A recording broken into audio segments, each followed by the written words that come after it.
మన తండ్రిని దేవుడిని ఆరాధించుకోవడానికి సిద్ధపడి వచ్చినటువంటి సహోదరులు అందరికీ సోదరిమణులందరికీ సంఘం తరపున వందనాలు చెల్లిస్తున్నాను. ఈరోజు మనం ఒక మంచి అద్భుతమైన పాఠాన్ని నేర్చుకుందామండి. పాఠానికి పేరేంటంటే దేవునికి ఇష్టలు ఎవరు, దేవుని ఇష్టాలు ఏంటి. పాఠం పేరేంటమ్మా? దేవునికి ఇష్టలు ఎవరు, దేవుని ఇష్టాలు ఏమిటి అనేది మనం ఆలోచించేద్దాం. ఈ భూమి మీద ఉన్న మనుషులు 3 రకాలైనటువంటి మనుషులు ఉన్నారండి. ఎవరా 3 రకాలైన మనుషులు అంటే, దేవుడెవరో తెలియని మనుషులు కొందరైతే, దేవుడెవరో తెలిసి దేవునికి కొన్ని ఇష్టాలు ఉంటాయని తెలియని వాళ్ళు రెండో రకం. మూడో రకం ఎవరు అంటే, దేవునికి ఉన్న ఇష్టాలేంటో తెలిసి ఆ ఇష్టాలను నెరవేర్చలేని వారు ఈ మూడో రకం అండి. 3 రకాలు ఎవరండి? దేవుడెవరో తెలియని వాళ్ళు ఒక వర్గం, దేవుడెవరో తెలిసినా ఆయనకి కొన్ని ఇష్టాలు ఉంటాయని తెలియని వాళ్ళు రెండో రకం, దేవుని ఇష్టాలేంటో కూడా తెలిసి కూడా ఆ ఇష్టాలను నెరవేర్చలేని వారు మూడో రకం. ఈ 3 రకాల్లో మనం ఏ రకమో ఎవరికి వాళ్ళము పరిశీలించుకుంటూ ఈ పాఠాన్ని నేర్చుకోవడానికి ప్రయత్నించేద్దామండి. దేవునికి కూడా ఇష్టం ఉంటుందా? ఎందుకు ఉండదండి? పిల్లలు మొదలుకొని వృద్ధుల వరకు ఇష్టాలు ఉంటనే లేవా? అందరికీ ఇష్టాలు ఉంటాయి. ఒకరికి నచ్చింది ఇంకొకరికి నచ్చదు. తినే విషయం, భోజన విషయంలో కానీ, ధరించుకునే బట్టల విషయంలో కానీ, ఏమండి, మనం చూడాలనుకునే విషయంలో కానీ, వినాలనుకునే విషయంలో కానీ, మనం ఏది చేయాలన్నా ఎవరిష్టం వచ్చినట్టు చేస్తామండి.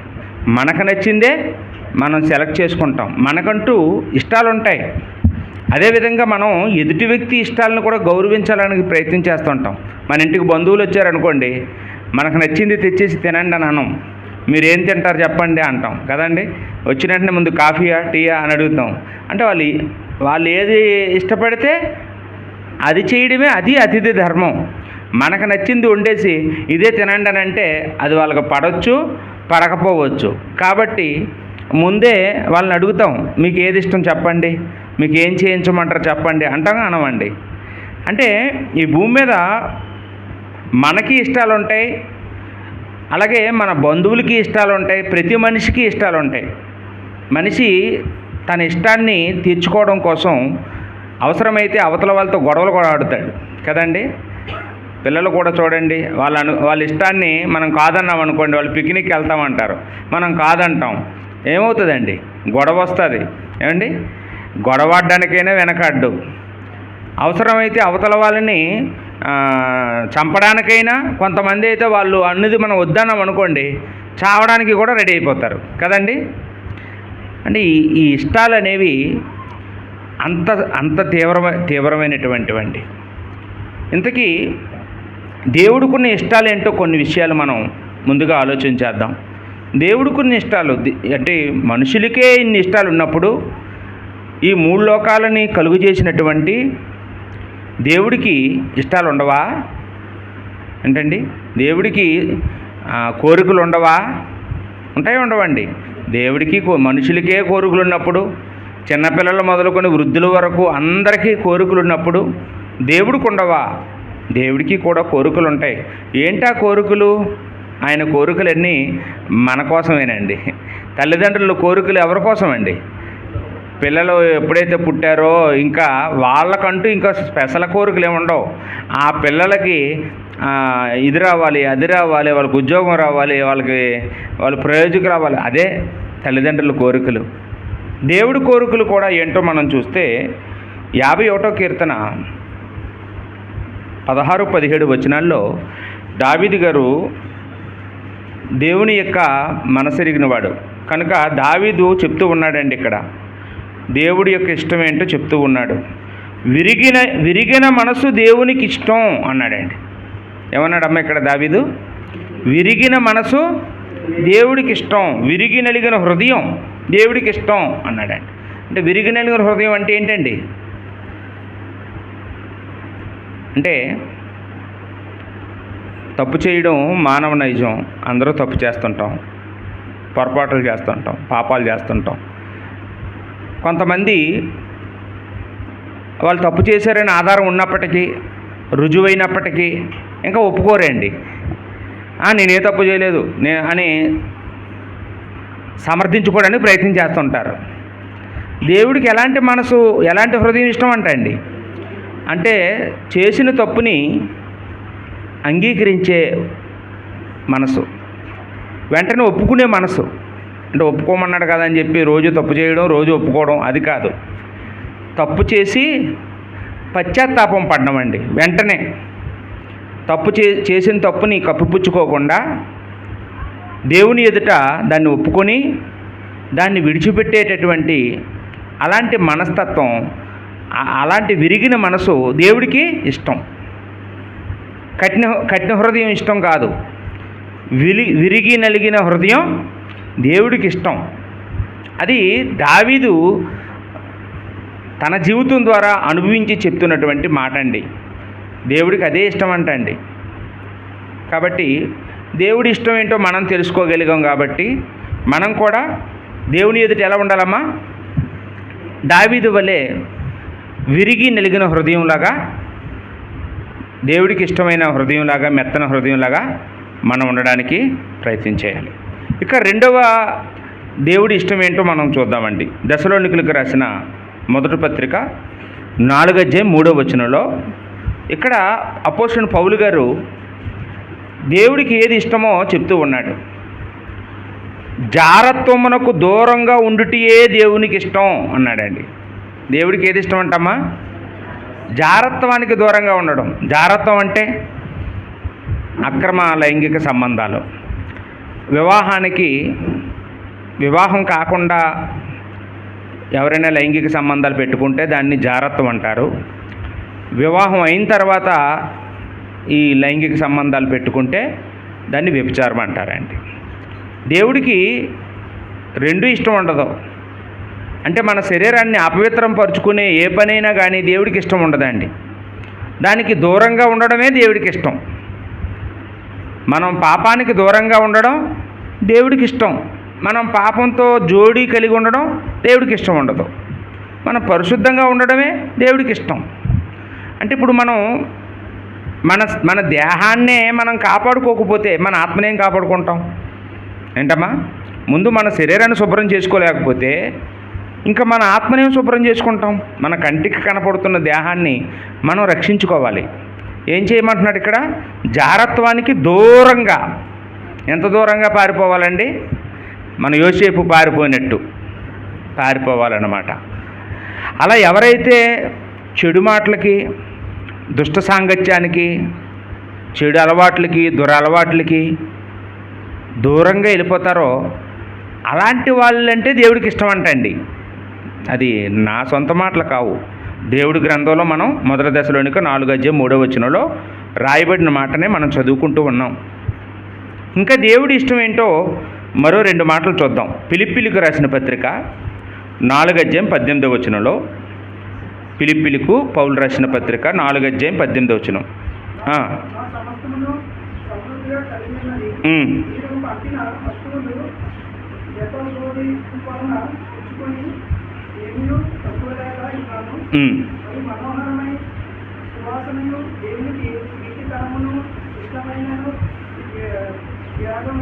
దేవుడికి ఇష్టమైన యాగంలా ఉన్నాయన్నాడండి. ఏంటి దేవుడికి ఇంతకి ఇష్టమైనవి? అక్కడ అపోస్తలుడైన పౌలు గారు రోమాచెరలో ఉన్నాడు. రోమాచెరలో ఉండి ఫిలిప్పీలో ఉన్న పట్టణంలో ఉన్న సంఘానికి ఉత్తరం రాస్తూ ఉన్నాడు. ఏమని? మీరు ఎపఫ్రోదితు అనే వ్యక్తి చేత కొన్ని వస్తువులు పంపించారు. నా అవసరాల కోసం, నాకు ఉపయోగపడే బట్టలు, లేకపోతే నా ఫ్రూట్స్, ఏవో అతను వాడుకునేటటువంటి అవసరమైన ఆహార పదార్థాలు, ఇవన్నీ పప్పులు, ఉప్పులు, పంచదార, ఏదైనా అవ్వచ్చు, అడిగితేనవచ్చు. ఏదైనా ఒక సేవకుడికి ఏ అవసరాలు ఉన్నాయో గుర్తెరిగి అతనికి ఏమి కావాలో తెలుసుకొని అవన్నీ ఒక మనిషి చేతికి ఇచ్చి పంపించారట. ఒక నిరుపేద సంఘం, ఫిలిప్పీలో ఉన్న సంఘం. ఆ వస్తువులు పౌలు గారికి, నిజానికి పౌలు గారికి ఏమి లోటు లేదు, సమృద్ధిగానే ఉన్నాయి. కానీ వీళ్ళు పంపించిన వస్తువుల వల్ల దేవుడికట ఏం కలుగుతుంది? మనోహరమైన సువాసన, ప్రీతికరమైన యాగం దేవుడికి ఇష్టం అన్నాడండి.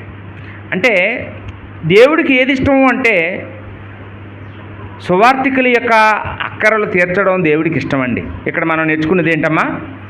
సువార్థికుల యొక్క అక్కరలు, అవసరాలు అనకండి. అవసరాలు అంటే చాలా ఉంటాయి. అవసరాలన్నీ మనం తీర్చలేము, కానీ కనీస అక్కరలు మనం తీర్చవలసిన వారంగా ఉన్నామండి. కనీక ప్రాథమిక అవసరాలు కొన్ని ఉంటాయి. భోజనమని, బట్టలని, ఏమండి, వైద్యమని, దారి ఖర్చులని, ఇవన్నీ ఉంటాయి ఉండవండి. అవి ఖచ్చితంగా సంఘమే తీర్చాలి సువార్థికుడికి. అలా ఎక్కడైతే సంఘం సువార్థికుడి యొక్క కష్టసుఖాల్లో పాలుపంపులు పొందుతూ వాళ్ళ యొక్క అక్కరల కొలది డబ్బులు లేకపోతే వస్తువులు రూపంలో సేవకులకి పంపిస్తారో, అలా పంపించినటువంటి వ్యక్తులంటే దేవుడికి చాలా ఇష్టం అంటండి.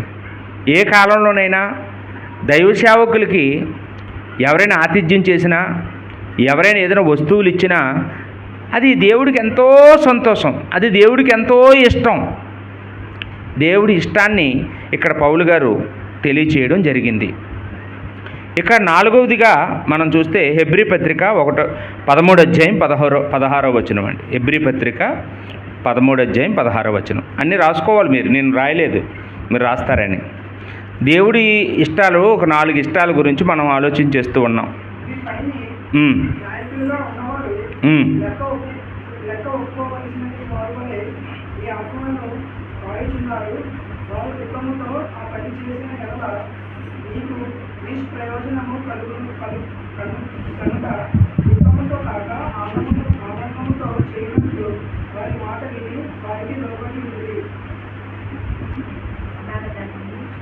ఉపకార ధర్మం గురించి మాట్లాడుతున్నాడండి అక్కడ 13వ అధ్యాయం 16వ వచనం. హెబ్రీ పత్రిక 13:16. మీరు ఏం చదివారు బాబు? మీరు ఇంకోటి చదివారా? ఉపకార ధర్మము చేయ మరిచిపోకడి, అట్టి యాగములు దేవునికి ఇష్టమైనవి. దేవుడికి ఏదంటమ్మా ఇష్టం? ఉపకార ధర్మం. అంటే మనం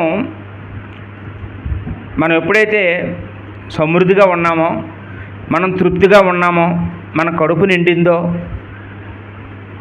మనం మరొకరికి సహాయం చేయాలి.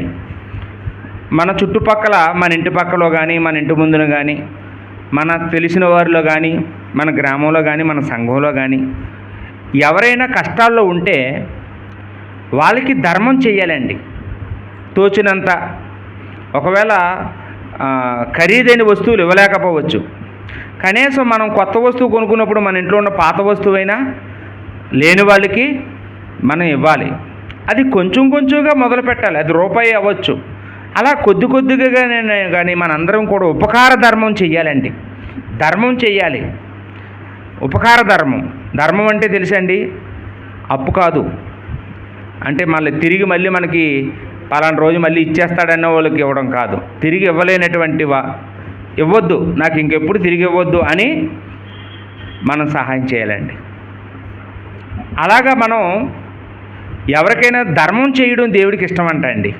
ఉపకార ధర్మం చేయడం దేవుడికి ఇష్టం. ఏంటండి దేవుడికి ఇష్టాలు 4 చెప్పుకున్నాం. ఏంటంటే చెప్పండి, ఒక్కొక్కటి చెప్పండి అమ్మా. మొదట ఏం చెప్పుకున్నాం? దేవుడికి విరిగిన మనసు ఇష్టం, విరిగి నలిగిన మనసు ఇష్టం. అంటే అర్థం ఏంటి? వాక్యం వినంగానే వెంటనే మారు మనసు తెచ్చుకొని పాపాలు ఒప్పుకోవడం, పాపాలు విడిచిపెట్టడం, అలాంటి స్పందన కలిగిన మనసుగా దేవుడికి ఇష్టం అని నేర్చుకున్నాం. ఇక రెండోది ఏంటమ్మా? జారత్వానికి దూరంగా వెళ్ళిపోవడం దేవుడికి ఇష్టం. మూడోది ఏంటి? సువార్థికులకి అక్కరలు ఉంటాయి, ఆ అక్కరలు తెలుసుకొని ఆ సమయంలో తీర్చడం దేవుడికి ఎంతో ఇష్టం. నాలుగోది ఉపకార ధర్మం. అంటే ఇది ఒక సువార్థికులకే కాదు, అందరికీ వర్తిస్తుంది. సంఘానికి వర్తిస్తుంది, అన్యజనులకి వర్తిస్తుంది. ఏమండి, వాళ్ళు ఎవరో అనేది పక్కన అనవసరం, పక్కన పెట్టండి. వాళ్ళెవరో మనకు తెలియదు, కానీ వాళ్ళు కష్టాల్లో ఉన్నారు. మనం దాటిపోకుండా మనకు తోచినంత సహాయము వాళ్ళు చెయ్యాలి. అలా ఎవరైతే ఉపకార ధర్మం చేస్తారో అలాంటి వాళ్ళు అంటే దేవుడికి చాలా ఇష్టం. అంటే ఇప్పటి వరకు మనం నేర్చుకోగలిగాము అంటే దేవునికి కొన్ని ఇష్టాలు ఉంటాయి, చాలా ఉంటాయి, ఇంకా చెప్పుకుంటే చాలా ఉంటాయి. కొన్ని ఒక 4 విషయాలు మనం ఆలోచించేసామండి. రైట్. ఇప్పుడు రెండవదిగా దేవుడికి ఇష్టలు ఎవరైనా ఉన్నారా? దేవుడి ఇష్టాలేంటో చూసాం. అలా దేవుడి ఇష్టాలేంటో తెలుసుకొని దేవుడికి ఇష్టలుగా బ్రతికిన వారు ఉన్నారా అనేది కూడా మనం రెండో పార్ట్గా చూద్దామండి. రోమనంకి 2లో దేవుడికి ఇష్టలు ఎవరు అనేది ఆలోచించేద్దాం. 16వ కీర్తన 3వ వచనంలో ఒక మంచి మాట కీర్తనకారుడు రాశాడండి. 16వ కీర్తన 3వ వచనంలో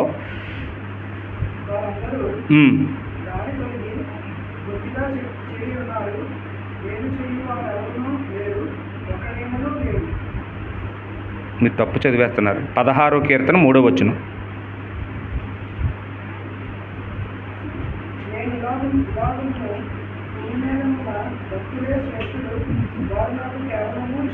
ఇక్కడ ఎవరు దేవుడికి ఇష్టలు అని చెప్తున్నాడండి? భక్తులే. దేవుడికి ఎవరంటే ఇష్టం అంటే ఆయన యందు భయభక్తులు కలిగిన వారంటే ఇష్టం అండి. భక్తిహీనులు అంటే ఎప్పుడైనా దేవుడికి ఇష్టం ఉంటుందా అండి? భక్తిహీనులు ఎక్కువ మంది ఉన్నా, భక్తులు కొద్దిమందే ఉన్నా ఆ కొద్దిమందే ఇష్టం. భక్తులే ఇష్టం, కానీ భక్తిహీనుడు ఇష్టం లేదండి ఏ కాలంలోనూ కూడా. దేవుడు ఎప్పుడు సంఖ్య చూడడు, దేవుడు ఎప్పుడు నాణ్యతే చూస్తాడండి. అది నోవాహు కాలమైనా ఈరోజైనా కానీ దేవుడికి ఎవరు కావాలంటే భక్తులు కావాలి. భక్తి అంటే మనం యాకోబు పత్రిక 1:27 వచనంలో భక్తికి 2 నిర్వచనాలు అక్కడ చెప్పడం మనం చూసామండి. భక్తి అంటే దేవుణ్ణి సంతోషపెట్టే జీవితం. దేవుడు ఎప్పుడు సంతోషపడతాడు అంటే అక్కడ 2 సంగతులు చెప్పాడు. దిక్కులేని పిల్లలను, విధవరాలను వారి ఇబ్బందుల్లో పరామర్శించడము. రెండోది ఏంటండి? ఇహలోక మాలిన్యము తనకు అంటుకోకుండా తన్ను తాను కాపాడుకోవడం. అంటే మనం పేదలకు సహాయం చేయడము భక్తే, అలాగా పాపం చేయకుండా ప్రత్యేకంగా బ్రతకడం కూడా భక్తే. ఈ 2 కలిగి ఉన్నవాడే భక్తుడు. ఆ 2 కలిగి దేవుడి పని చేస్తే దేవుడు సంతోషపడతాడు. అదే భక్తి కలిగినటువంటి జీవితం. అలాంటి భక్తులంటే దేవుడికి చాలా ఇష్టం అంటండి. ఎవరు అలాంటి వారు ఎవరైనా ఉన్నారా అని మనం ఆలోచించేస్తే హెబ్రీ పత్రిక 11:5వ వచనంలో మొట్టమొదటగా బైబిల్లో మనకి దేవుడికి ఇష్టడు అనే మాట ఒక ఆయన గురించి రాయబడిందండి. హెబ్రీ పత్రిక 11:5వ వచనంలో హానోకు గురించి రాయబడింది. హానోకు దేవుడికి ఇష్టడై ఉండునని సాక్ష్యము పొందెను అన్నాడు. హానోకు ఏమని సాక్ష్యం పొందాడట? దేవుడికి ఇష్టడని. హానోకు ఎలాగా దేవుడికి ఇష్టడని పొందాడు? మనకి హెబ్రీ పత్రికలో ఏమి తెలియదండి. ఆయన గురించి ఆదికాండం 5వ అధ్యాయానికి వెళ్ళిపోవాలి. ఆదికాండం 5వ అధ్యాయం 21వ వచనంలో హానోకు గురించి కొన్ని మాటలు రాయబడ్డాయి. ఈ హానోకట 65 ఏళ్ళు వయసు వచ్చేటప్పటికి మెతుషెల అనే వ్యక్తిని కన్నాడంట. ఎన్ని సంవత్సరాలమ్మా? 65 సంవత్సరాల వయసు వచ్చేటప్పటికి ఒక బిడ్డకు జన్మనిచ్చాడు. ఆ బిడ్డ పేరేంటి? మెతుషెల. బైబిల్లో కల్లా ఎక్కువ సంవత్సరాలు బ్రతికింది ఈ మెతుషెల. 969 సంవత్సరాలు. మంచి దీర్ఘాయుషు కలిగినటువంటి బిడ్డని ఈ హానోకు కన్నాడండి. బిడ్డను కనిన తర్వాత 300 సంవత్సరాలు దేవుడితో నడిచాడంటండి. ఎవరు? హానోకు. దేవుడితో నడిచాడంటే దేవుడు చేయి పట్టుకొని నడిచాడా? దేవుడితో నడవడం అంటే ఏంటి? దేవుని యొక్క సన్నిధిలో బ్రతికాడండి.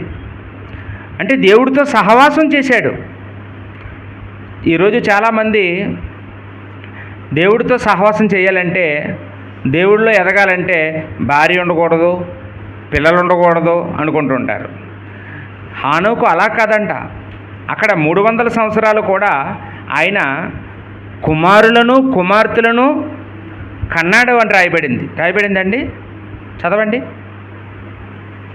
ఎవరు తీయలేదు.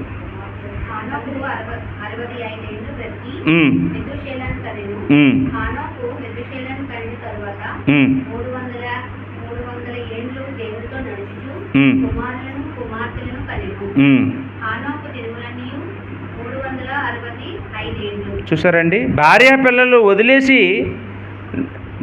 దేవునికి ఇష్టడుగా బ్రతికాడా? భార్య పిల్లలతో కలిసే పిల్లల కుమారులు ఎందరో పుట్టారో కుమార్తెలు ఎందరో పుట్టారో తెలీదు. మొత్తానికి చాలామంది ఈ 300 సంవత్సరాల్లో అతనికి కలిగారు. వీళ్ళందరూ కలిగిన తర్వాత కూడా అతను 365 ఏళ్ళు బతికిన వరకు కూడా, చచ్చిపోయే వరకు కూడా దేవుడితోనే నడిచాడంట అండి. దేవుడిని విడిచిపెట్టలేదంట. దేవుని యొక్క సన్నిధిలో నడిచాడు. దేవునితో సహవాసం చేశాడు. అది దేవుడికి నచ్చింది. అందుకనే కొత్త నిబంధనలో ఆయన పేరు రాయించాడు.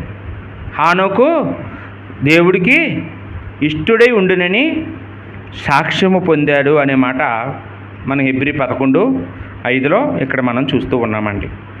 ఇంకా అలాగా దేవుడికి ఇష్టుడు అనే మాటలు ఇంకా ఎవరికైనా ఉన్నాయా అని అంటే, హానోకు తర్వాత రెండో వ్యక్తి ఎవరంటే దావీదు అండి. అపోస్తుల కార్యములు 13వ అధ్యాయము 25వ వచనంలో, అపోస్తుల కార్యం 13వ అధ్యాయం 22వ వచనం, క్షమించండి 22వ వచనం. ఇక్కడ దావీదు గురించి కొన్ని మాటలు మనం చూస్తామండి. దావీదు నా ఇష్టానుసారుడైన మనుషుడు, నా ఉద్దేశములన్నీ నెరవేర్చును అని దేవుడు సాక్ష్యం చెప్తూ ఉన్నాడండి. ఎవరి గురించమ్మా? దావీదు గురించి. దావీదు ఎవరు? ఏమండి? ఒక గొర్రెల కాపరి, ఒక యవ్వనస్తుడు దేవుడికి ఇష్టడుగా ఉన్నాడట. దేవుని యొక్క ఇష్టాలన్నీ తెలుసుకున్నాడట. దేవుని ఉద్దేశాలన్నీ నెరవేర్చాడంట. దావీదుకి ఎలా తెలిసి ఉంటుంది దేవుని ఇష్టాలో? దేవుని మనసు ఎలా తెలిసి ఉంటుంది? దేవుని కోరికలు ఏంటి ఎలా తెలిసి ఉంటుంది? ఈయన తపస్సు చేసి ఉంటాడా? యోగాలు చేసి ఉంటాడా? దావీదు ఏం చేసి ఉంటాడండి? దివారాత్రులు ధర్మశాస్త్రాన్ని ధ్యానించడం అతనికి అలవాటు. అందుకే మొదటి కీర్తనలో ఆ మాట రాశాడు కదండి. ఏం చేసేవాడు దావీదు? ఎప్పుడు కూడా ఎల్లప్పుడూ దేవుని యొక్క గ్రంథాన్ని చదవడం వల్ల దేవుడు మనసు ఏంటో అతనికి అర్థమైంది. అలా అర్థమైంది కాబట్టి దేవుడికి ఏది కావాలో అది చేసేవాడు అనమాట. దేవుడికి ఏది ఇష్టం ఉండదో అది మానుకునేవాడు. అలాగా నా ఇష్టానుసారుడు, నా ఉద్దేశాలు నెరవేర్చేవాడు అని దేవుడే దావీదు గురించి సాక్ష్యం చెప్పడం మనం చూస్తూ ఉన్నాం. ఈరోజు యవ్వన కాలంలో ఉన్న మనుషులు ఎవరైనా చూస్తే, ఎవరైనా కానీ అసలు ఇతను దేవుడికి ఇష్టడు అని అన్నట్టుగా ఉన్నాడండి ఎవడైనా? వాళ్ళ కటింగులు, వాళ్ళ బట్టలు, వాళ్ళ గెడ్డాలు అండ్ వాళ్ళ అలవాట్లు, వాళ్ళ మాటలు, వాళ్ళ నటక, వాళ్ళ చూపులు చూస్తుంటే దేవుడికి అసహ్యం పుట్టేలాగా ఉన్నారు. కానీ దేవుడికి ఇష్టలుగా ఎవరో లేరండి. కానీ దావీదు ఒక యవ్వన కాలంలో ఉండి దేవుడికి నచ్చాడు. దేవుడు మెచ్చుకుని అతన్ని గొర్రెల కాపరి స్థితి నుంచి మహారాజుగా దేవుడు చేశాడంటే, మరి దావీదు ఎంత దేవుడికి అనుకూలంగా మారిపోయాడో, తన ఇష్టాలన్నీ ఎలా వదులుకున్నాడో. ఏమండి? తనకు నచ్చినట్లుగా బ్రతుకుతున్నాడా? లేకపోతే మనుషుల్ని సంతోషపెట్టడానికి బ్రతికాడా? దేవుణ్ణి సంతోషపెట్టడానికి బ్రతికాడా దావీదు? ఏంటండి? ఇప్పుడు యవనస్తులు అందరూ ఎలా బతుకుతారండి? చాలామంది నాకు నచ్చినట్టు బతుకుతాను అన్నట్టుగా ఉంటారు. నా ఇష్టం అంతా నా ఇష్టం అంటారు. మరికొంతమంది ఆ చుట్టూ ఉన్న సమాజం కోసం బతుకుతుంటారు. షర్ట్ వేసుకుంటాడు, అందరూ చూపి బాగుందా, చీర బాగుందా, బాగోలేకపోతే చెప్పు ఇప్పుడే మర్చేస్తాను అంటారు. ఏమంటే ఎవరి కోసం అండి బతుకుతున్నారు వీళ్ళు? ఏది చేసినా ఆ బయట వాళ్ళందరికీ నచ్చాలి. వాళ్ళకి నచ్చకపోతే పెళ్ళి కూడా క్యాన్సిల్ చేసేసుకుంటారు. అంటే వీళ్ళకంటూ ఒక మనోభావం ఉండదు, వీళ్ళకంటూ ఒక ఉద్దేశం ఉండదు, ఒక గురి ఉండదు. ఎవరో ఏది చెప్తే అది చేస్తారండి. వాళ్ళకి నచ్చకపోతే వీళ్ళకి నచ్చదు, వాళ్ళకి నచ్చింది వీళ్ళకి నచ్చుతుంది. అలా ఉన్నారు ఈరోజు సమాజంలో యవ్వనస్తులు. దావీదు ఆయన ఇష్టాలు ఏమి లేవు, మనుషుల ఇష్టాలు ఆయన నెరవేర్చడానికి ఆయన సిద్ధంగా లేడు. ఎవరి ఇష్టాలు నెరవేరుస్తున్నాడమ్మా దావీదు? దేవుని ఇష్టం. అందుకనే దేవుడు ఆయన గురించి ఆ మాట చెప్పాడండి. నా ఇష్టానుసారుడు, నా ఉద్దేశాలు నెరవేర్చేవాడు అని దేవుడు ఆయన గురించి సాక్ష్యం చెప్పడం మనం చూస్తూ ఉన్నామండి. ఇశ్రాయేల్ ప్రజలు ఐగుప్తు నుంచి వచ్చినప్పుడు లక్షల మంది వచ్చారండి. లక్షల మంది యవనస్తులు. 6,00,000 మంది యుద్ధం చేయగలిగే యవ్వనస్తులు ఐగుప్తు నుంచి కానానుకు బయలుదేరారు. కానీ వారిలో ఎక్కువ మంది దేవుడికి ఇష్టలుగా ఉండలేకపోయారట. చూడండి, 1 కొరింథీ పత్రిక 10:5 ఆ మాట రాయబడిందండి. 1 కొరింథీ 10:5 అయితే వారిలో ఎక్కువ మంది దేవునికి ఇష్టలుగా ఉండలేకపోయిరి గనుక అరణ్యంలో సంహరింపబడిరి. ఇప్పుడైనా కానీ మెజారిటీ పీపుల్ ఎవరుంటారండి సమాజంలో? ఎక్కువ మంది ఎవరుంటారండి? మరి సమాజంలో ఎందుకండి, సంఘంలో కూడా ఎక్కువ మంది ఎవరుంటారు, తక్కువ మంది ఎవరుంటారు? దేవుడికి ఇష్టలుగా ఉండేవాళ్ళు శాతం ఎప్పుడు తక్కువ ఉంటుంది. ఏమండి, వాళ్ళ ఇష్టాలు నెరవేర్చుకునే వాళ్ళ సంఖ్య ఎక్కువ ఉంటుంది. అవునా కాదండి? సంఖ్య ఎప్పుడు కూడా దేవుడికి నచ్చే జీవితం కలిగిన వాళ్ళు తక్కువ మంది ఉంటారు. వాళ్ళకి నచ్చినట్లుగా బ్రతికే వాళ్ళు, లేకపోతే మనుషులకు నచ్చినట్లుగా బ్రతికే వాళ్ళు ఎక్కువ ఉంటారు. అన్ని కాలాల్లోనూ అంతేనండి, ఎప్పుడు అంతే. ఆ రోజు కూడా అలాగే కనపడ్డారట. ఎక్కువ మంది దేవుడికి ఇష్టలుగా లేరట. దేవుడు ఏం చేశాడు? నాకు అక్కర్లేదు, 2 చాలు అనుకున్నాడండి. ఎందరు చాలు అనుకున్నాడండి? ఆ 2 యవ్వనస్తులే కానానులో అడుగు పెట్టించాడు. ఆ తక్కిన యవ్వనస్తులు అందరూ ఏమయ్యారు? అరణ్యంలో సంహరించబడ్డారు. రేపు యేసుక్రీస్తు 2వ రాకడలో కూడా దేవునికి ఇష్టలు శేషం మిగులుతుంది. దేవుడికి ఇష్టలుగా లేని వాళ్ళందరూ వాళ్ళు ఎక్కువ మందే ఉంటారండి. ఎక్కువ మందే ఉంటారు, ఎక్కువ సంఖ్యలో వాళ్ళే ఉంటారు. కానీ వాళ్ళందరూ ఏం చేయబడతారండి? ఆ రోజును అగ్నిగుండంలో, నరకంలో వేయబడతారు అనడానికి ఇదే ఒక బెస్ట్ ఎగ్జాంపుల్గా మనం చూడొచ్చండి. ఇక దేవుడికి ఇష్టలుగా ఉన్న పేరు సంపాదించుకున్న వాళ్ళలో 3వ వ్యక్తి దానియేలు గ్రంథం 9:23 దానియేలు గ్రంథం 9:23 ఇక్కడ దానియేలు గురించి దేవుడు మాట్లాడుతూ, దానియేలు నీవు నాకు బహుప్రియుడువు అన్నాడండి. నీవు నాకు బహుప్రియుడువు. దానియేలు అంటే దేవుడికి చాలా ఇష్టం అంట. ప్రియుడంటే ఇష్టుడు, ప్రియమైన వాడు అంటే ఎవరండి? ఇష్టమైన మనిషి అని. దానియేలు అంటే దేవుడికి ఎంత ఇష్టం అంట అంటే, దానియేలు దేవుడి సన్నిధికి వెళ్ళి ఏదైనా విజ్ఞాపన చేయాలనుకుంటే ఇంకా అతను విజ్ఞాపన ప్రారంభించక మునిపే దేవుడు దాన్ని అనుగ్రహించేస్తాడంట దానియేలుకి. ఏమండి, ఈరోజు మనం దేవుడి సన్నిధికి వెళ్ళి ప్రార్థన చేస్తుంటాం. కొంతమంది కన్నీటి ప్రార్థన చేస్తుంటారు, కొంతమంది ఉపవాసాలు ఉండి మరి ప్రార్థన చేస్తుంటారు. కానీ మన ప్రార్థనలు దేవుడు వినటం లేదండి. మనకు జవాబులు రావటం లేదు. మన సమస్యలుగానే ఉంటాయి. మనం అలాగే ముసలైపోతున్నాం. కారణం ఏంటండి? దేవుడికి ఇష్టలుగా లేకుండా మనం ఎంత గొగ్గోలు పెట్టేసినా దేవుడేం మన ప్రార్థన వినడండి. అదే దేవుడికి ఇష్టలుగా మనం బ్రతికి మనం దేవుడి సన్నిధి ప్రార్థన చేయడానికి వెళ్తే మనం ప్రార్థన ఇంకా మొదలెట్టక మునిపే దేవుడు ఏం చేస్తాడండి? జరిగించేస్తాడు. మన మనవి ఆలకించేస్తాడు. దానియేలు అంటే దేవుడికి అంత ఇష్టం. దానియేలు ఎప్పటి నుండి దేవుడు అంటే ఇష్టపడ్డాడండి? బాల్యం నుండి.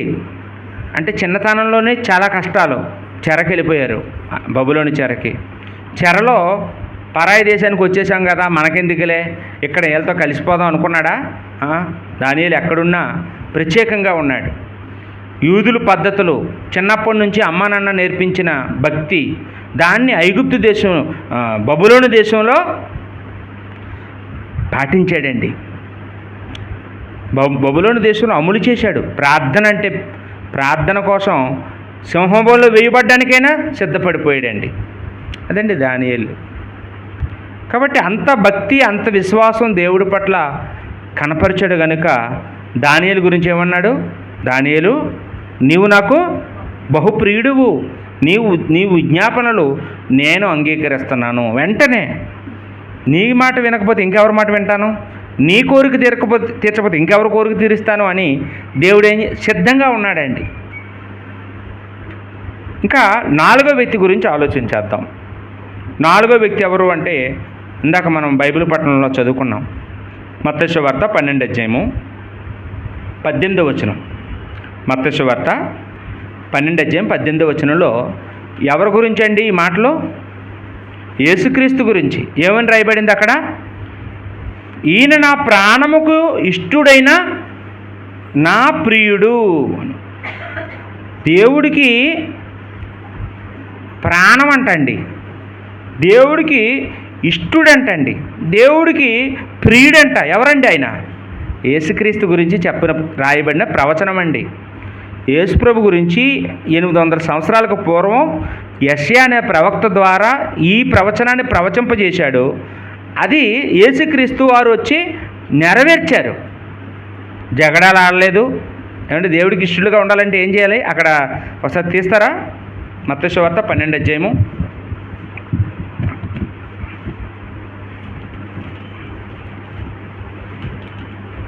చదువుతారండి గబగబాను. మత్తయి సువార్త 12వ అధ్యాయము 17వ వచనం నుంచి. ఇదిగో ఈయన నా సేవకుడు, ఈయన నేను ఏర్పరచుకుంటుని, ఈయన నా ప్రాణముకు ఇష్టుడైన నా ప్రియుడు, ఈయన మీద నా ఆత్మ నుంచెదను. ఈయన అన్యజనులకు న్యాయ విధిని ప్రచురము చేయును. ఈయన జగడమాడడు, కేకల వేయుడు, వీధులలో ఈయన శబ్దం ఎవరికి వినబడదు. విజయమందుటకు న్యాయ విధిని ప్రబలము చేయు వరకు ఈయన నలిగిన రెల్లును విరవడు, మకమకలాడుచున్న అవిసేనారును ఆర్పడు. ఈయన నామందు అన్యజనులు నిరీక్షించెదరు అని చెప్తూ ఉన్నాడండి. ఈయనండి దేవుడికి ఇష్టడంటే. ఇప్పుడు జగడాలు ఆడుకునే వాళ్ళు ఉన్నారు. జగడాలు ఆడేవాడంటే దేవుడికి ఇష్టమా అండి? జగడాలు ఆడేవాళ్ళు అంటే అసలు మన ఇంట్లో వాళ్ళకి ఇష్టం ఉండదు. మన ఇంట్లో వాళ్ళకి ఇష్టం ఉంటుందా? మన ఇంట్లో వాళ్ళు ఎవరైనా జగడాలు ఆడడం, అస్తమానం ప్రతిదానికి గొడవ, ప్రతిదానికి కేకలు, ఏమండి మనకే తలనొప్పు. ఇలాంటి వాళ్ళు లేకపోతే బాగుండు అనుకుంటాం, అసలు ఇలాంటి వాళ్ళు చచ్చిపోతే ఇంకా బాగుండు అనుకుంటాం కదండి. అంటే మన ఇంట్లో అస్తమానం గొడవలు తెచ్చేవాళ్ళు ఎవరైనా ఉంటే వాళ్ళతో ఎక్కడికి నిలబుద్ధి వేస్తుందా? చెప్పండి అమ్మా. వాళ్ళతో ఎక్కడైనా ఉండబుద్ధి వేస్తుందా? బాబోయ్ తలనొప్పి అయినా ఎప్పుడు చచ్చిపోతారో, ఎప్పుడు మాకు తలనొప్పి పోద్దాం అనుకుంటారండి అలాంటి వాళ్ళు. ముసలమ్మలాలు ఉంటారు, శాదస్తం ఉంటుంది వాళ్ళకి. వాళ్ళు ప్రతిదానికి గొడవ తెస్తుంటారు.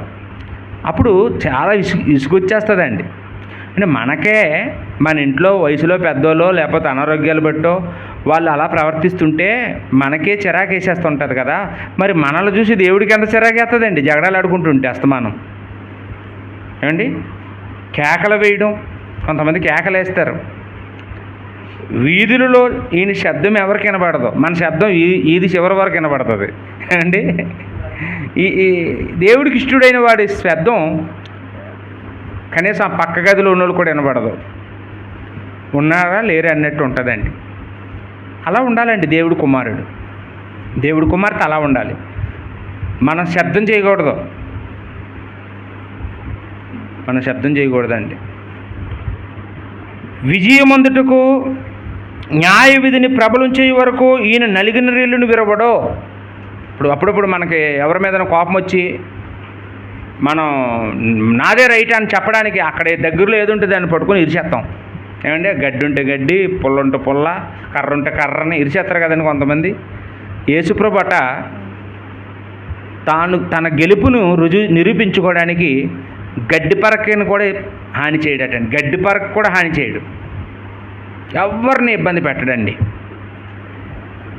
కోపంలో కూడా ఎవరికి హాని చేయడు, గడ్డి పూసకు కూడా హాని చేయడు అని చెప్తున్నాడండి. మకమకలాడుచున్న అవిసేనారును ఆర్పడం అంటే ఒక నార ఉంటుంది చూడండి, గడ్డి కుప్పల దగ్గర నార ఎలిగేస్తారు కదండి మంట కోసం, నిప్పు కోసం. ఈ కోపంలో వెళ్ళి ఒక్కొక్కరు దాని మీద అడుగేసేసి ఆరిపేయడమో, కోపంలో నీళ్ళు వంపేయడమో ఏదో చేసి మొత్తానికి ఆరిపేస్తాడు. యేసుప్రభు వారు అలాగా మండుచున్న ఒక అగ్నిని కూడా ఆర్పడంటండి. అంటే వృధా పనులు ఏవి చేయుడు, ఎవరికి ఉపయోగపడేదని పాడు చేయడు. అదండి యేసుక్రీస్తు వారు. అంటే అంత సుతుమెత్తంగా బ్రతికాడండి యేసుప్రభు, అంత సున్నితంగా బ్రతికాడు. ఎవరిని నొప్పించకుండా, ఎవరిని బాధ పెట్టకుండా, ఎక్కడ తన నోటిని దేవుడికి వ్యతిరేకంగా వాడలేదండి. ఒకళ్ళు ఎప్పుడైనా యేసుప్రభు నోరెత్తితే దేవుణ్ణి కీర్తించడానికి, దేవుణ్ణి గణపరచడానికి, దేవుడికి ప్రార్థన చేయడానికి, ఇంకా కావాలంటే దేవుడి గురించి బోధించడానికి అందుకు వాడు ఉంటాడు తప్ప తన గొంతుని తన గొప్ప కోసం ఎప్పుడూ వాడలేదు. అలా ఎవరైనా ఉంటే వాళ్ళు దేవుడికి ఇష్టలండి. ఎవరెవరి గురించి చెప్పుకున్నామండి? దేవుడికి ఇష్టలు నలుగురు గురించి చెప్తారా? ఎవరెవరు? ఫస్ట్ ఎవరండి? హనోకు, తర్వాత దావీదు, తర్వాత దానియేలు, తర్వాత యేసుక్రీస్తు వారు. ఈ నలుగురు వ్యక్తులు కూడా దేవునికి ఇష్టలుగా ఉండడం మనం ఇక్కడ చూస్తూ ఉన్నామండి. రైట్, మీరు చాలా బాగా వింటున్నారు. అయితే ఇప్పుడు మూడవ భాగానికి వద్దామండి. అంటే రెండు విషయాలు ఆలోచించేసాం. దేవుని ఇష్టాలు ఏంటో చూసాం, దేవుడికి ఇష్టలు ఎవరో చూసాం. అయితే ఇప్పుడు మూడో భాగం ఏంటంటే దేవుడి ఇష్టాన్ని మనం ఎందుకు నెరవేర్చాలి, దేవుడి ఇష్టాన్ని నెరవేరిస్తే నాకు వచ్చే లాభం ఏంటి, నాకు వచ్చే ఫలితం ఏంటి అనేది మనం ఆలోచించేద్దామండి. మూడో భాగం ఏంటండి? దేవుడి ఇష్టాన్ని మనం ఎందుకు నెరవేర్చాలి అనే విషయాన్ని ఆలోచించేద్దామండి. లూకాసు వార్త 2:14 లూకాసు వార్త 2:14 యేసుక్రీస్తు వారు జన్మించినప్పుడు గాబ్రియేలు దూత ఆ వార్తని ముందుగా గొర్రెల కాపరులకు తెలియజేయడానికి పొలంలో మంద కాసుకుంటున్నటువంటి గొర్రెల కాపరుల దగ్గరికి వెళ్ళడం మనం చూస్తూ ఉన్నాం.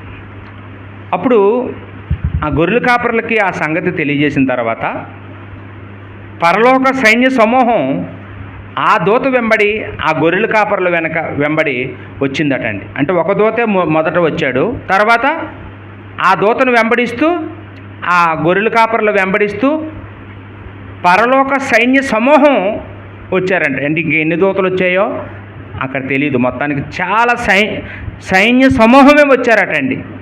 వచ్చి ఆ దూతలు యేసుప్రభు గురించి పాట పాడారండి. ఒక పాట పాడుకుంటూ వచ్చారు యేసుప్రభు కోసం, యేసుప్రభు దగ్గరికి. ఏ పాట పాడారు అక్కడ? ఆయన పాట, ఆ పాట ఏంటి చూడండి. లూకాసు వార్త 2 సర్వోన్నతమైన స్థలములలో దేవునికి మహిమ, ఆయనకి ఇష్టలైన మనుషులకు భూమి మీద సమాధానము. అదండి పాట. అంటే మనం ఇప్పుడు అది ఎలా పాడాలో మనకు తెలీదు, కానీ అది పాట, అది కొయింట్రీ. దేవదూతలు యేసుప్రభు గురించి పాడిన పాట అండి. ఆ పాటలో ఒక పాఠం ఉంది. ఏంటంటే పాటలో పాఠాలు ఉంటాయా? ఉంటాయి. పౌలు శీలలు పాటలు పాడితే సంఖ్యలు బంధించబడిన ఖైదీలు మారుమనసు పొందారంటండి. పాటల్లో కూడా పాఠాలు ఉంటాయంటే ఉంటాయి. పాటల ద్వారా కూడా సువార్త చేయొచ్చు, పాటల ద్వారా కూడా బోధ చేయొచ్చు అండి. ఇక్కడ కూడా అదే జరుగుతుంది. ఈ పాటలో ఏముందంటే సర్వోన్నతమైన స్థలములలో దేవునికి మహిమ, ఆయనకి ఇష్టమైన కుమారులకు భూమి మీద సమాధానము అన్నాడండి. ఆయనకి ఇష్టలైన మనుషులకి. అంటే భూమి మీద సమాధానం ఎంతమందికి? అందరికీనా? కాదు. భూమి మీద ఉన్న వాళ్ళందరికీ కాదు. సమాధానం ఎంతమందికి అంటే కొంతమందికే. ఆ కొంతమంది ఎవరండి? ఆయనకి ఇష్టలు అన్నాడండి. సమాధానం అంటే ఏంటి ఇక్కడ? ప్రశ్నకి జవాబు చెప్పడమా? సమాధానం అంటే ఇక్కడ నెమ్మది. సమాధానం అంటే ఏంటండి? శాంతి, ప్రశాంతత. ఏంటండి? అంటే కలవరం లేని స్థితి, చింతలేని స్థితి. ఇదేంటి సమాధానం అంటే? ఎవరికి సమాధానం? అందరికీ కాదు. ఎవరైతే దేవుడికి ఇష్టలుగా బ్రతుకుతారో, అలా దేవుడికి ఇష్టలుగా బ్రతికిన వారందరికీ కూడా సమాధానం కలుగుతుందని ఆ దూతలు పాట ద్వారా చెప్తూ ఉన్నారండి. అంటే ఒకవేళ ఇప్పుడు ఈరోజు వరకు వ్యక్తిగతంగా నాలో నాకు సమాధానం లేదనుకోండి, లేకపోతే నా ఇంట్లో సమాధానం లేదు, నేను పనిచేసే చోట నాకు సమాధానం లేదు, నా సంఘంలో నాకు సమాధానం లేదు అనుకోండి, దీని అర్థం ఏంటండి? నేను దేవుడికి ఇష్టడుగా లేను. దేవుడికి నేను ఇష్టడుగా ఉంటే నాలో నాకు సమాధానం ఉంటుంది, దేవుడితో నాకు సమాధానం ఉంటుంది. నేను ఎక్కడ పని చేస్తే అక్కడ అందరూ నాతో సమాధానంగా ఉంటారు. నా సంఘంలో కూడా అందరితో నాకు సమాధానం ఉంటుందండి. దేవుడికి నేను నచ్చకపోతే అందరితోనూ గొడవలే. అంటే మన ఇంట్లో గొడవలు అవ్వడానికి, మనం సమాధానంగా ఉండడానికి కూడా కారణం ఎవరండి? దేవుడే. ఆ మాట ఇస్సాకు అంటాడు, యెహోవా ఎడమ కలుగజేసును అని. అంటే అబీమెలెకుతో రోజు గొడవే, కానీ ఒకరోజు గొడవలు ఆగిపోయాయి. అమ్మయ్య నిన్న భోజనం పెట్టాను అందుకే రాలేదు అనుకోలేదు ఇస్సాకు. ఏమనుకున్నాడండి? యెహోవా ఎడమ కలుగు చేశాడు. దేవుడే కారణం అండి మన ఇంట్లో గొడవలు రావడానికి, మనం సమాధానంగా ఉండడానికి. ఇప్పుడు కొంతమంది డబ్బులు సంపాదిస్తారండి, తినడానికి లోటు ఉండదు, బట్టలకు లోటు ఉండదు, కానీ ఎప్పుడూ పడదు, ఎప్పుడూ ఏదో గొడవలే, ఎప్పుడు ఏదో తినేది తింటారో పారేసుకుంటారో తెలియదు, లాస్ట్కి సమాధానం ఉండదు. కారణం ఏంటండి? వాళ్ళు దేవుడికి ఇష్టలుగా లేరు కాబట్టి. ఒకవేళ మనం దేవుడికి ఇష్టలుగా ఉంటే మనం గంజినీళ్ళు తాగైనా సమాధానంగా పడుకుంటామండి, సంతోషంగా ఉంటామండి, ఆనందంగా ఉంటాం, టైంకి నిద్ర పడుతుంది. ఏమండి, కొంతమంది పాప ఏసీ వేసుకునే నిద్ర రాదు. కారణం ఏంటండి? సమాధానం లేదు, దోషారోపంతో బతుకుతున్నారు. కాబట్టి మనం అలా బ్రతకకుండా మనం సమాధానంగా బ్రతకాలంటే మనం ఏం చేయాలమ్మా? దేవుడికి ఇష్టలుగా ఉండాలి. దేవుడికి ఇష్టలుగా ఉంటే భూమి మీద మనకు సమాధానం. ఇంకో మార్గం లేదండి దేవుడితో సమాధానం పడడానికి. యేసుప్రభువే మార్గం. యేసుక్రీస్తు ఈ లోకానికి వచ్చిందే శత్రువులమైన మనల్ని, దేవుడికి మనం ఎవరమండి? శత్రువులైన మనల్ని ఆయన సమాధానపరిచాడండి. తండ్రి చేతిని మన చేతిని కలిపి మధ్యవర్తి అన్నమాట యేసుప్రభు వారు. కాబట్టి ఆయన విరోధులమైన మనల్ని దెబ్బలాడుకుంటున్న మనల్ని వచ్చి మనకు బదులు ఆయన దెబ్బలు కాసేసి ఆయన మనల్ని కలిపాడనమాట. అది యేసుప్రభు చేసిన పని అండి. అలాగ మనల్ని శాంతిపరిచాడు, అలాగ మనకి దేవుడితో సమాధానపరిచాడు. ఈ విషయాలన్నీ రోమాపత్రికలో 5వ అధ్యాయంలో మనకి పూర్వం మనం శత్రువులము విరోధులము ఆ మాటలన్నీ కూడా ఉంటాయండి, మీరు తర్వాత చదువుకోవచ్చు. దేవుడి యొక్క ఇష్టాన్ని ఎందుకు నెరవేర్చాలి అనేది మనం ఆలోచన చేస్తూ ఉన్నాం. ఎందుకు నెరవేర్చాలి అంటే సమాధానంగా ఉండడానికని ఒక మాట మనం చూసుకున్నాం. ఇక రెండో మాట ఏంటో చూద్దాం. యోహాను సువార్త 8వ అధ్యాయము 29వ వచనంలో, యోహాను సువార్త 8:29 ఇక్కడ యేసుక్రీస్తు వారే మాట్లాడుతూ ఉన్నారండి. ఈ మాట ఎవరైనా చదువుతారా? యోహాను 8:29.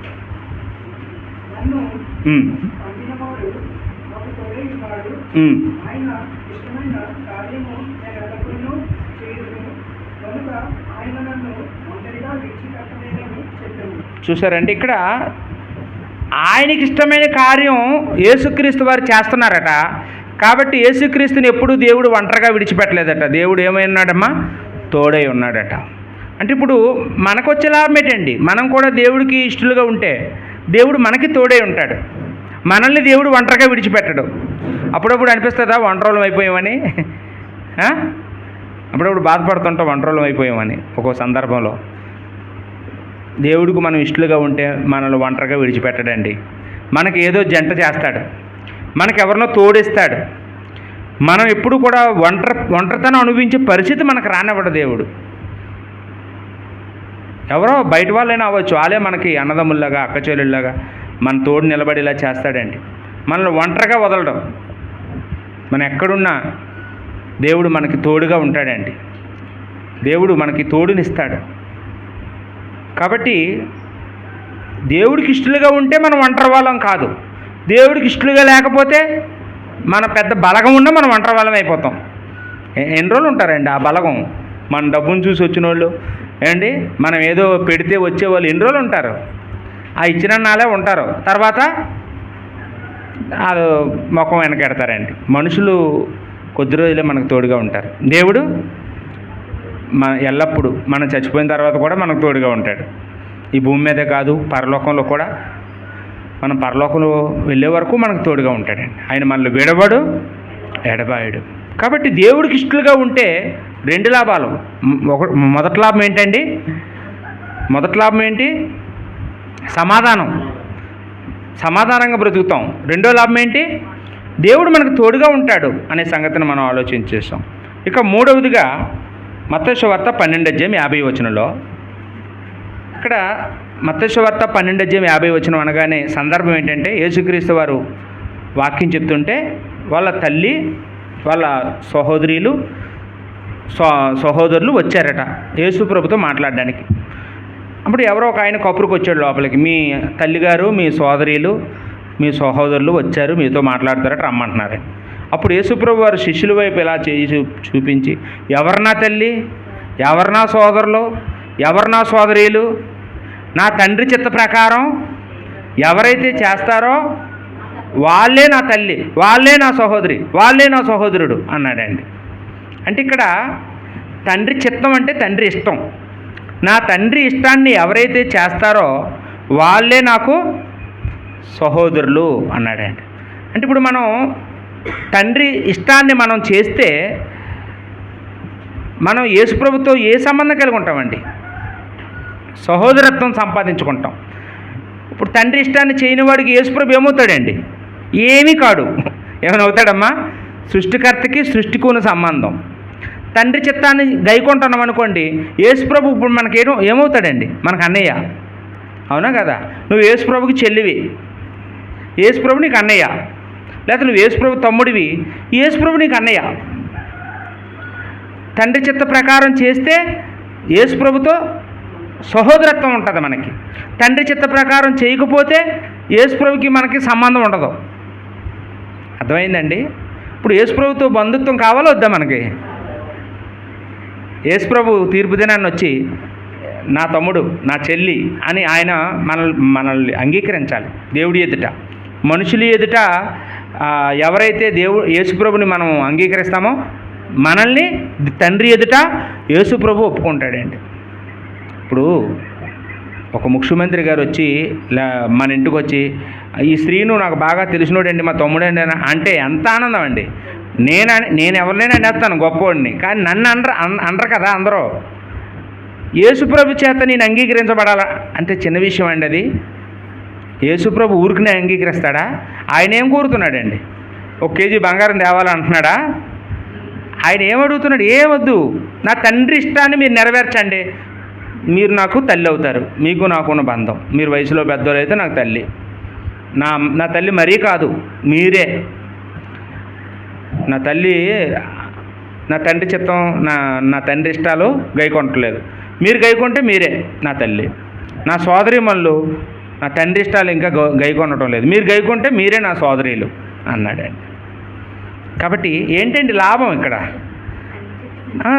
మనం యేసుప్రభుకి అన్నదమ్ములం అవుతాం, అక్క చెల్లెలు అవుతాం. తండ్రి ఇష్టాన్ని గైకొంటే మనకు వచ్చే లాభం ఏంటి?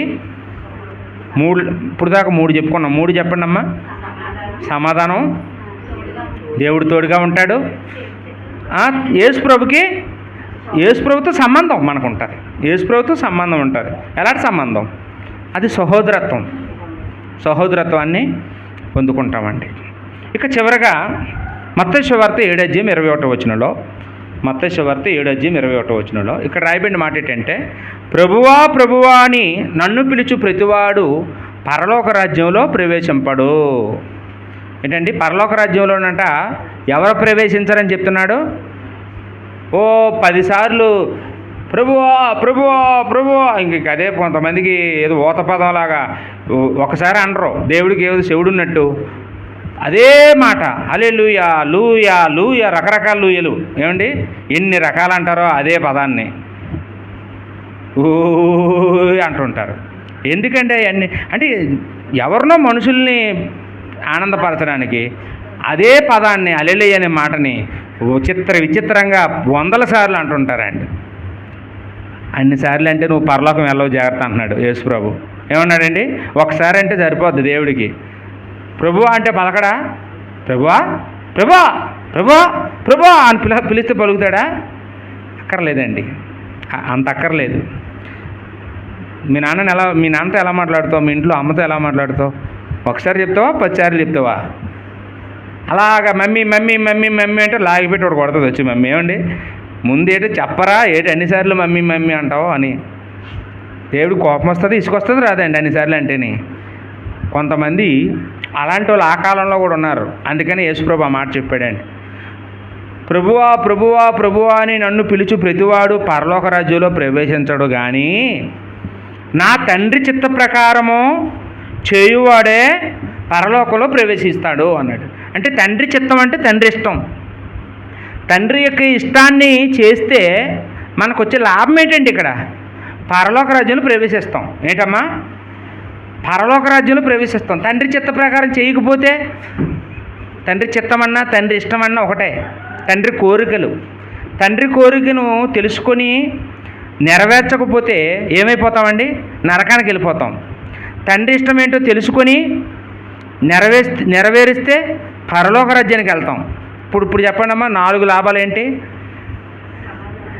సమాధానంగా ఉంటాం, దేవుడు తోడుగా ఉంటాడు, యేసుప్రభుతో సంబంధం కలిగి ఉంటాం, పరలోక రాజ్యంలో ప్రవేశిస్తామండి. ఎంత లాభాలండి! ఇప్పుడు మళ్ళీ మొత్తం పాఠం అంతా రివ్యూ చేసుకుందాం మొదటి నుంచి. ఏంటండి? దేవుడికి ఇష్టాలు ఉన్నాయని చెప్పుకున్నాం కదండి. దేవుడికి ఇష్టాలు ఏంటి? 4 చెప్పండి అమ్మా. విరిగిన మనసు దేవుడికి ఇష్టం, జాగ్రత్తను దూరంగా పారిపోవడం దేవుడికి ఇష్టం, సువార్థికుల యొక్క భౌతికమైన అక్కర్లు తీర్చడం దేవుడికి ఇష్టం, ఉపకారం చేయడం, ఎవరికైనా ఉపకారం ధర్మం చేయడం దేవుడికి ఇష్టం. ఈ 4 దేవుడి ఇష్టాలు. మరి దేవుడి ఇష్టాలు నెరవేర్చిన వ్యక్తులు ఎవరున్నారు? హానోకు ఉన్నాడు, దావీదు ఉన్నాడు, దానియేలు, యేసుక్రీస్తు. వాళ్ళ 4 గురించి నేర్చుకున్నాం.